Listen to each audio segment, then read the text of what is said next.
Hacee ajjeesisuuf kan murteessitanii ergamtuu keessan hidhaa baastanii eenyuma abdattan eenyum bakka buutan dhugaa waliin dhahuun waliin wal hooggantan maaf wal ilaalu hubachuu dhabne warri hacee ajjeesise maaliif hin qabamne edaa anuu gowwaa kanan kana yaadu eenyuun adda baasu hunduu waliif yaadu kan na ajaa'ibu kana naanna dinqu ajjeesaaf ajjeesisaan harka dhiigaan wal dhiqu. Kan hacee ajjeesisee nyaate qeerroo fi qarree dabalatee kan dhiiga kee gadi naqee waakkate gaggeessaasiif malu si dhorkate edaa anuu gowwaa kanan kana yaadu eenyuun gaafadhu hunduu waliin nyaatu mootummaanis haa ta'u warri mootummaa dhiiga hacee nuu baasaa hin beektu hundumaa. Ammas gara fuulduraas waaqaa gaditti dhugaan kee warra si ajjeesee fi mucayyoo si bira turte bira akkasumas namoota hedduu bira jira. Eenyumtuu anaaf qulqulluu miti ani qulqulluudha kan jedhu yeroo darbes dubbadheera dhugaa abbaa warraa koo dhugaa fi jiraatee dhugaaf darbee goota ija barbadaa darbeerre jiraatee sin caalu darbeerre sin caalu akka dhugaa isaanuu baastan ammas sinin gaafadha.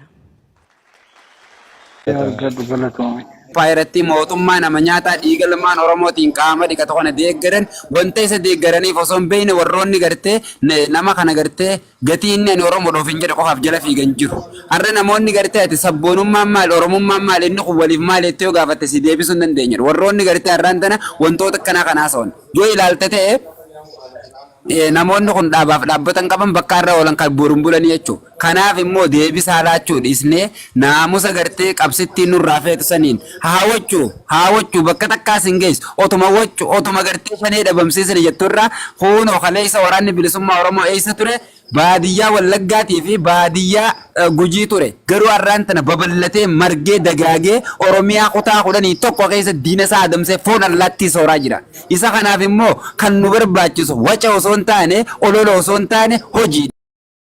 Hojiin immoo har'aan tana waraanni bilisummaa Oromoo wanta hojjetu jiru beeka. Wanta kana immoo gartee bakka mootummaanis argutti ija isaa jalatti lolee lolchiisee injifachaa jira. Isa kanaaf immoo nuti injifannoo isaa sanii bakka godhuuf naamusa akka isaanii san qabaachuu isa gartee dandeenyu gorsuu kan hin gorfamne taanaan immoo keessa harka gurrachuudha. Kana achitti isaan ajandaa nuuf kennanii ajandaa arraba yeroo garaagaraa dhufanii wanta gartee kan nuti sagantaa keenya jijjiirruuf wantoonni isaan godhan isa kanaadha.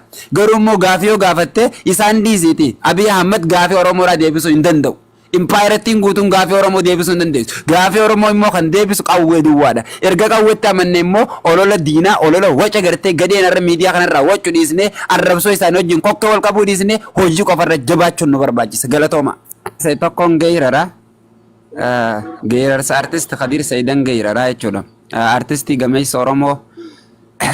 Geerari jettuu qamiin imma gootarra seenaa gootadheen qabu seenaa gootummaa haddaara. Taaffiin koo fuuldura gootota amma kanaan dura gochaan gufaanarra gootummaa abaabootiin jeenummaa abboodhaatiin imala daandii jaraay dhiiga kan koonna dhiigaa lafee kan koonna lafa foon isaanii naaf ragaa hawwi qaata dabree irraa hafuun naafafa geeraree baallii kaayyadhee xiqqolleettiin salfadhu abaabootu nagoota abboo kiyyaa durgata bakka isaanii nan qadhu faraqaatoon falmadhaay onnee isaaniitiin dhaalee caayaa isaaniitan oole faraqaatoon fafeessu eeboo hastaa abboole qaqaa keessa hagooge siiniin diina haxaawee. Edii afrootiin garaagarummaa hin qabu abboleessoo. Ana kanatti kan hin beeku Oromoo. Akkas.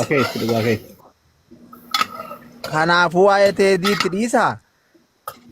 Alaabaa matanaa Oromoon balaaleffatee raasiniin jechuu kiyya gami tokko yoo afaan Oromoo waliin beennu. Kanaaf anammaa kiyyatti anamma hoggaan mana kana banu teedii afroo